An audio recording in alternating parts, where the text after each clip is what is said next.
TCF Canada, entraînement de compréhension orale. Bienvenue au TCF Canada. Cette épreuve est composée d'extraits de documents radiophoniques. Chaque extrait est suivi d'une ou de deux questions.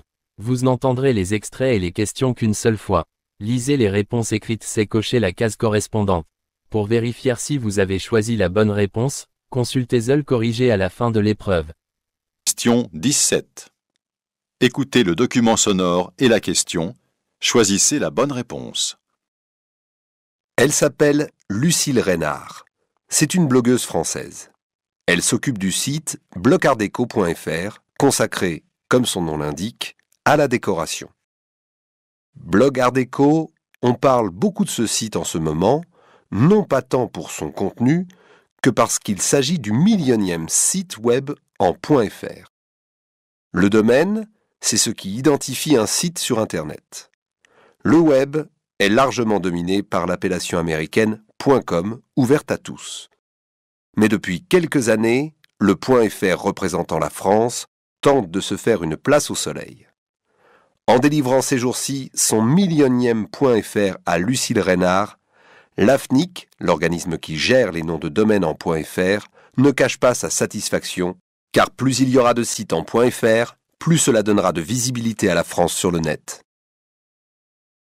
Que nous apprend le journaliste sur l'utilisation des noms de domaine en France?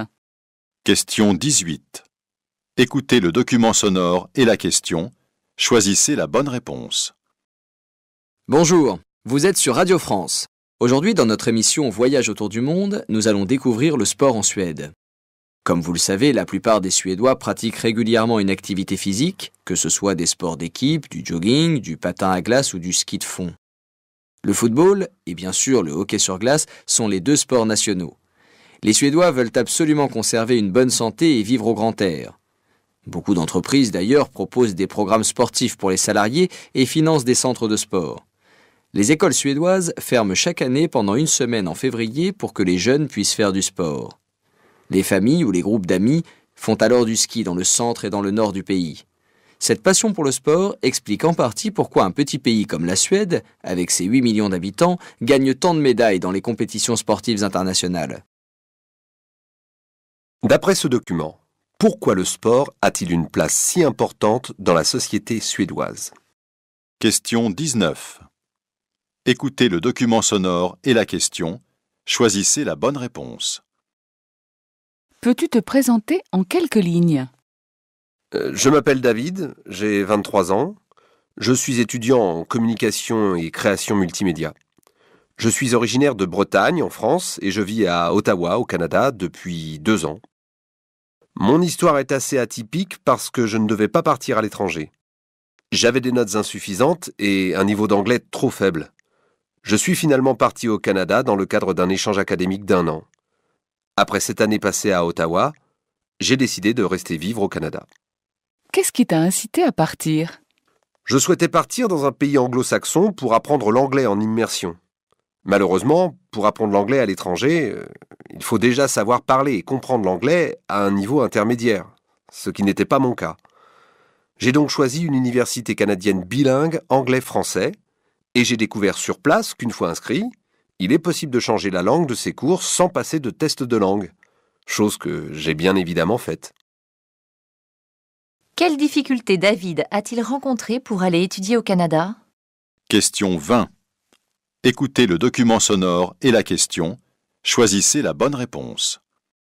Les éditions Osborne publient 2 petits livres pour responsabiliser vos enfants. Je m'occupe de mon chien et je m'occupe de mon chat en fonction évidemment du compagnon à 4 pattes qui vient rejoindre la famille. On y apprend comment les nourrir, comment se comporter pour leur arrivée chez vous, toutes ces petites choses qui ne s'improvisent pas. Et ce qui est très sympa, c'est que le manuel s'adresse directement au petit maître en le tutoyant. Que proposent aux enfants les livres présentés par la journaliste? Question 21. Écoutez le document sonore et la question. Choisissez la bonne réponse. Et si on organisait une grande fête pour nos 2 ans de mariage? Bonne idée! On pourrait inviter tous les amis à manger à la maison un samedi soir? Je pensais à quelque chose de plus rigolo, comme une soirée à thème.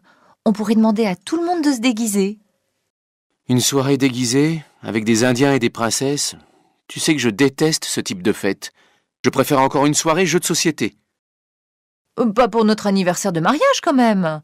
À ce moment-là, on peut proposer une soirée en discothèque. Tous nos amis aiment sortir. D'accord, parfait. Où ce couple décide-t-il de fêter son anniversaire de mariage? Question 22. Écoutez le document sonore et la question. Choisissez la bonne réponse. La bataille de la pub commence chez les stars du web. À ma droite, Google, poids lourd de la recherche sur Internet et surtout poids lourd de la pub avec 40% de part de marché grâce au génial système AdWords qui fait apparaître automatiquement des liens sponsorisés chaque fois qu'un internaute lance une recherche. À ma gauche, face à Google, Facebook, réseau social chouchou des internautes qui vient de s'ouvrir en fanfare à la pub. Il y aurait 50 millions d'inscrits sur Facebook selon ses responsables. Tous ne sont pas actifs, loin de là, mais cela représente quand même une belle base de données. Et surtout, le système publicitaire mis en place est original. Il s'appuie sur les précieux profils, c'est-à-dire tout ce que les internautes veulent bien révéler d'eux-mêmes sur ce gigantesque annuaire. Leur personnalité, leur goût, s'ils aiment les voitures de sport ou la musique de chambre, bref, de quoi faire de la pub ciblée ultra efficace. Quelle est la particularité du système publicitaire du réseau Facebook? Questions 23 et 24. Écoutez le document sonore et les questions. Choisissez la bonne réponse. 9 achats importants sur 10 se font après consultation de sites d'avis de consommateurs sur Internet. Mais comment faire confiance à ces sites lorsque l'on sait que les marques, mais aussi les hôteliers ou les restaurateurs, peuvent gérer eux-mêmes leur image ou tuer celle de leurs concurrents en publiant de faux avis? Il est même possible d'acheter à des officines situées à l'étranger des avis par dizaines. Dans le but de rassurer les consommateurs, plusieurs sites comme les Pages Jaunes, Cityvox, TripAdvisor ou Test & Trust ont demandé à AFNOR, l'association française de normalisation, d'imaginer une norme qui permettrait de faire le ménage sur Internet et de mettre en place des bonnes pratiques. Question 23. Quel est le problème évoqué dans ce reportage? Question 24.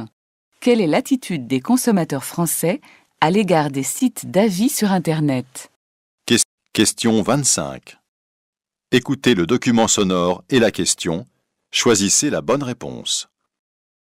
Alors que les citoyens européens font de plus en plus confiance aux médecines complémentaires et que la Commission européenne met en place des outils d'évaluation et d'information sous la forme d'une feuille de route jusqu'en 2020, la France reste à la traîne et affiche sa méfiance. On appelle aussi ces médecines les médecines non conventionnelles. Parmi elles, on trouve l'acupuncture, l'homéopathie, l'ostéopathie, la réflexologie, le shiatsu, le yoga ou la phytothérapie. Selon les pays, leur popularité et leur reconnaissance varient. Jusqu'à 65% des citoyens affirment y avoir eu recours, peut-on lire sur le site de la Commission européenne. Pour les évaluer, la Commission européenne a financé le programme Cambrella. Il est mené par 16 universités européennes et a permis de comparer le statut et l'usage de ces médecines dans les différents pays membres. Il s'agit d'étudier leur efficacité, de promouvoir leur enseignement, de mieux informer les médecins et les patients pour tirer le vrai du faux. Nous recevrons demain le Dr Latour pour aborder ce sujet dans notre émission Innovation médicale. Quel est l'un des buts du programme Cambrella? Questions 26 et 27. Écoutez le document sonore et les questions. Choisissez la bonne réponse. Bonjour et bienvenue dans notre rubrique économie. Nous allons nous intéresser à la recherche d'emploi en temps de crise. Nous sommes avec Paul Thévenot, conseiller à Pôle emploi. Monsieur Thévenot, pourriez-vous nous dire en quoi chercher un emploi en temps de crise diffère de la recherche en temps normal? La crise a changé les habitudes dans la vie professionnelle, les habitudes de consommation, les modes de vie. Dans les entreprises, les stratégies et les organisations changent souvent fortement. Il serait curieux de chercher un emploi de la même façon, indépendamment de la crise et des difficultés que rencontrent les entreprises. Par exemple, en période de prospérité, les entreprises vont chercher des candidats à potentiel, souvent diplômés, et prendront le temps de les former. En période de crise, on cherchera des candidats disponibles sur le champ et opérationnels, en accordant moins d'importance au diplôme ou au potentiel d'évolution à moyen terme. Quand vous présenterez votre expérience, n'hésitez pas à montrer les situations difficiles que vous avez surmontées. On cherchera des profils plus de pompiers, capables d'intervenir dans l'urgence et avec sang-froid. Selon vous, quelle est la meilleure stratégie pour trouver un emploi actuellement dans l'industrie des télécommunications? Mieux vaut privilégier les candidatures spontanées, les réponses aux offres d'emploi, les réseaux sociaux sur Internet? Tout ce que vous décrivez est utile. Il convient de faire feu de tout bois, ce qui vous permet aussi de détecter les opportunités et les filières qui marchent. Les réseaux sociaux deviennent incontournables.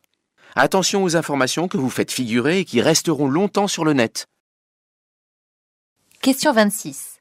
D'après le conseiller, quel profil de candidat à l'emploi les entreprises recherchent plus particulièrement en temps de crise?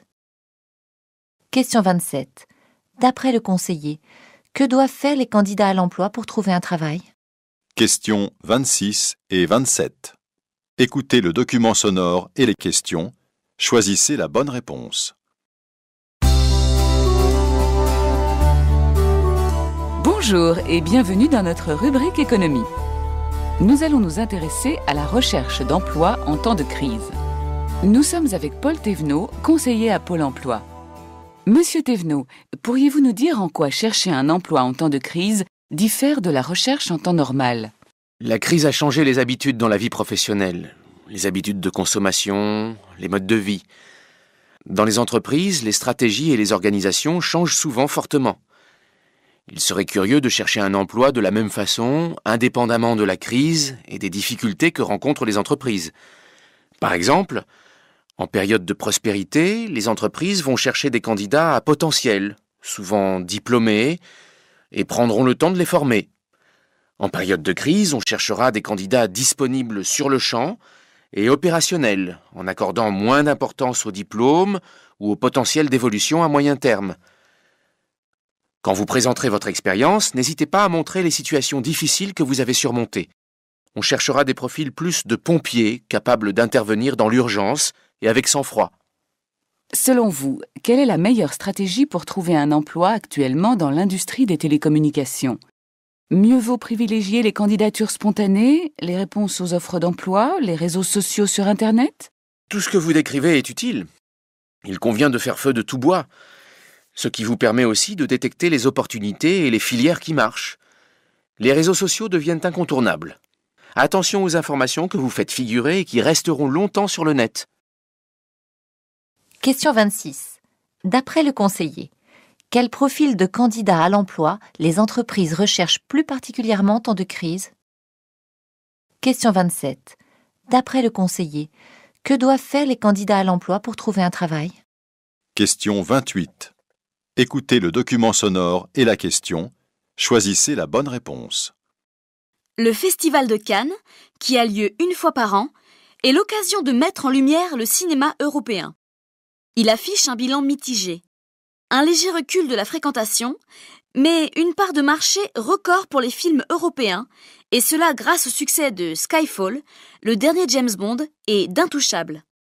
Les films d'auteur et le cinéma indépendant ont toujours du mal à se faire une place. Quelle information principale révèle ce document? Question 28. Écoutez le document sonore et la question. Choisissez la bonne réponse. Le Festival de Cannes, qui a lieu une fois par an, est l'occasion de mettre en lumière le cinéma européen. Il affiche un bilan mitigé. Un léger recul de la fréquentation, mais une part de marché record pour les films européens, et cela grâce au succès de Skyfall, le dernier James Bond, et d'Intouchables. Les films d'auteur et le cinéma indépendant ont toujours du mal à se faire une place. Quelle information principale révèle ce document? Question 29. Écoutez le document sonore et la question. Choisissez la bonne réponse. La Société nationale des chemins de fer vient de franchir une étape supplémentaire dans son projet de refonte du réseau déficitaire des trains interrégionaux, les TIR. Dans une lettre adressée à Jacques Auxiette, président du Conseil régional des Pays de la Loire, le directeur du transport public de l'entreprise ferroviaire, Bernard Sinou, prévient que, faute d'un accord sur le mode de financement de ces services actuellement à la charge de la SNCF, une réduction du nombre de trains sur les lignes concernées dans sa région pourrait entrer en vigueur dès la mi-décembre, date à laquelle l'entreprise doit passer aux horaires d'hiver. Pour les experts de la SNCF, la rentabilité d'une ligne interrégionale se mesure en particulier au nombre de personnes l'empruntant quotidiennement d'un bout à l'autre. En deçà de 200 passagers par jour, estime-t-elle, elle n'est pas rentable. Qu'est-ce qui incitera la SNCF à réduire le nombre de trains régionaux dans les Pays de la Loire? Question 29. Écoutez le document sonore et la question. Choisissez la bonne réponse. La Société nationale des chemins de fer vient de franchir une étape supplémentaire dans son projet de refonte du réseau déficitaire des trains interrégionaux, les TIR. Dans une lettre adressée à Jacques Auxiette, président du Conseil régional des Pays de la Loire, le directeur du transport public de l'entreprise ferroviaire, Bernard Sinou, prévient que, faute d'un accord sur le mode de financement de ces services actuellement à la charge de la SNCF, une réduction du nombre de trains sur les lignes concernées dans sa région pourrait entrer en vigueur dès la mi-décembre, date à laquelle l'entreprise doit passer aux horaires d'hiver. Pour les experts de la SNCF, la rentabilité d'une ligne interrégionale se mesure en particulier au nombre de personnes l'empruntant quotidiennement d'un bout à l'autre. En deçà de 200 passagers par jour, estime-t-elle, elle n'est pas rentable. Qu'est-ce qui incitera la SNCF à réduire le nombre de trains régionaux dans les Pays de la Loire? Question 29. Écoutez le document sonore et la question. Choisissez la bonne réponse.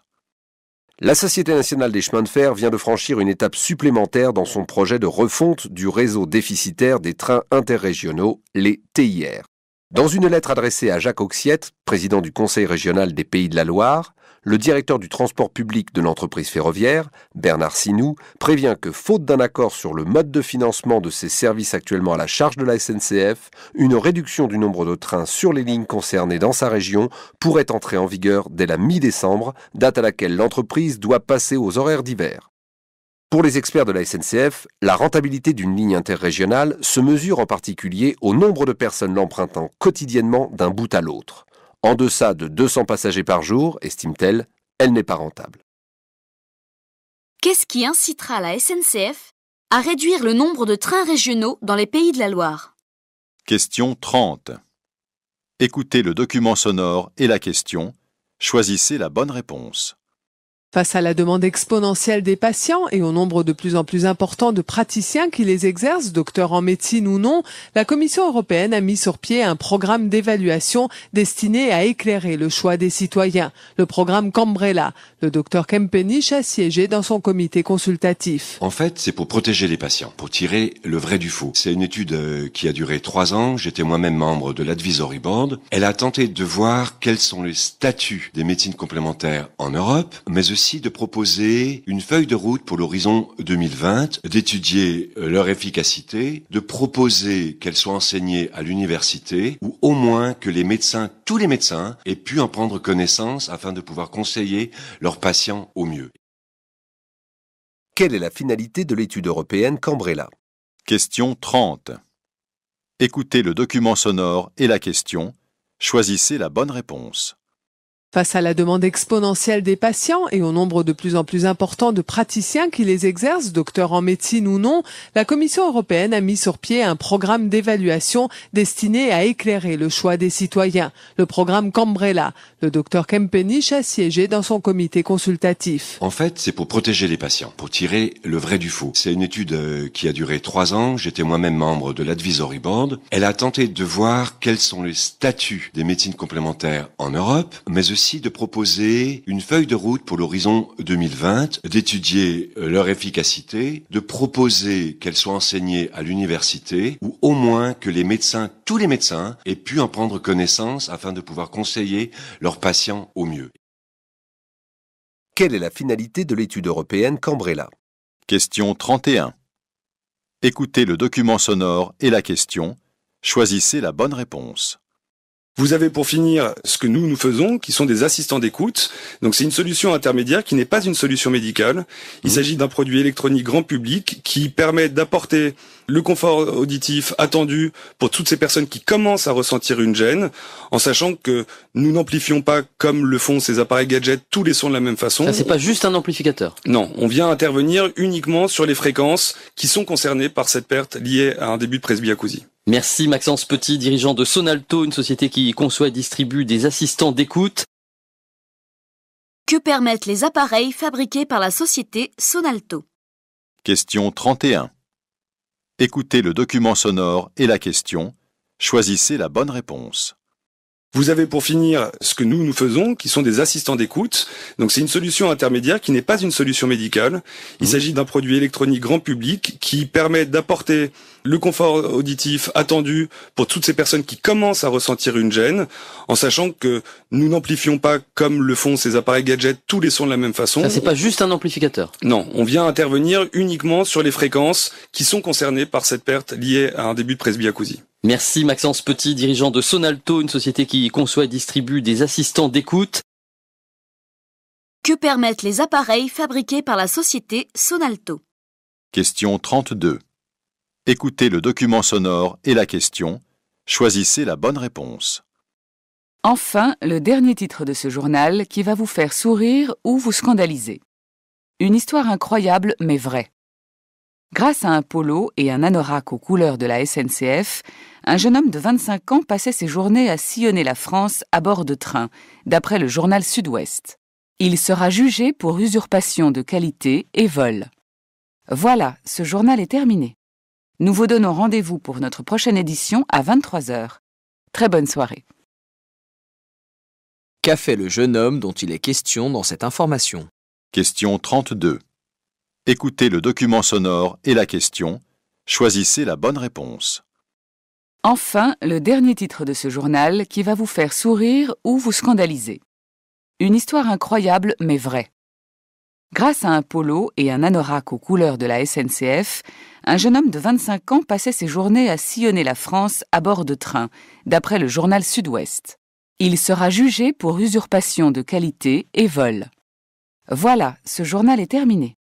Nous vous donnons rendez-vous pour notre prochaine édition à 23h. Très bonne soirée. Qu'a fait le jeune homme dont il est question dans cette information? Questions 33 et 34. Écoutez le document sonore et les questions. Choisissez la bonne réponse. À ceux qui vous diront qu'un bureau mal rangé est révélateur d'un esprit mal organisé, vous pourrez désormais leur demander avec assurance de quoi peut bien être révélateur un bureau vide. Selon une étude portant sur l'organisation au travail, menée par des chercheurs allemands, on apprend que le bordel serait indicateur d'une forte conscience productive. Vous êtes bordélique? Sachez que vous vivez probablement les dernières réflexions désagréables et condescendantes de la part de votre entourage. Une étude récente menée sur la psychologie d'entreprise révèle qu'un bureau en désordre permettrait aux travailleurs d'y voir plus clair. L'entassement de dossiers en cours de traitement et la petite collection de vaisselle sale des multiples pauses café sont en réalité une réponse inconsciente aux besoins de productivité, une sorte d'auto-stimulation. Dans l'absolu, le chaos n'existe pas. Il n'est qu'une formulation de l'ordre. En revanche, dans le domaine professionnel, il serait l'expression d'une volonté d'aller droit à l'essentiel sans s'encombrer de futilités qui n'ont pas lieu d'être. Les chercheurs se sont également livrés à quelques extrapolations. Et dans le secteur du marketing, les résultats obtenus sont littéralement troublants. Une vitrine commerciale, par exemple en désordre, induirait chez le consommateur un besoin de simplicité dans ses choix, ainsi que des achats compulsifs. À bon entendeur. Demain, nous aborderons dans notre émission cet amour immodéré que les Français ont pour leur animal domestique. D'ici là, je vous souhaite une excellente journée. Question 33. D'après la journaliste, le manque d'ordre dans un bureau est synonyme de... Question 34. D'après la journaliste, une vitrine de magasin en désordre est synonyme de... Questions 33 et 34. Écoutez le document sonore et les questions. Choisissez la bonne réponse. À ceux qui vous diront qu'un bureau mal rangé est révélateur d'un esprit mal organisé, vous pourrez désormais leur demander avec assurance de quoi peut bien être révélateur un bureau vide. Selon une étude portant sur l'organisation au travail, menée par des chercheurs allemands, on apprend que le bordel serait indicateur d'une forte conscience productive. Vous êtes bordélique? Sachez que vous vivez probablement les dernières réflexions désagréables et condescendantes de la part de votre entourage. Une étude récente menée sur la psychologie d'entreprise révèle qu'un bureau en désordre permettrait aux travailleurs d'y voir plus clair. L'entassement de dossiers en cours de traitement et la petite collection de vaisselle sale des multiples pauses café sont en réalité une réponse inconsciente aux besoins de productivité, une sorte d'auto-stimulation. Dans l'absolu, le chaos n'existe pas. Il n'est qu'une formulation de l'ordre. En revanche, dans le domaine professionnel, il serait l'expression d'une volonté d'aller droit à l'essentiel sans s'encombrer de futilités qui n'ont pas lieu d'être. Les chercheurs se sont également livrés à quelques extrapolations, et dans le secteur du marketing, les résultats obtenus sont littéralement troublants. Une vitrine commerciale, par exemple en désordre, induirait chez le consommateur un besoin de simplicité dans ses choix, ainsi que des achats compulsifs. À bon entendeur. Demain, nous aborderons dans notre émission cet amour immodéré que les Français ont pour leur animal domestique. D'ici là, je vous souhaite une excellente journée. Question 33. D'après la journaliste, le manque d'ordre dans un bureau est synonyme de... Question 34. D'après la journaliste, une vitrine de magasin en désordre est synonyme de...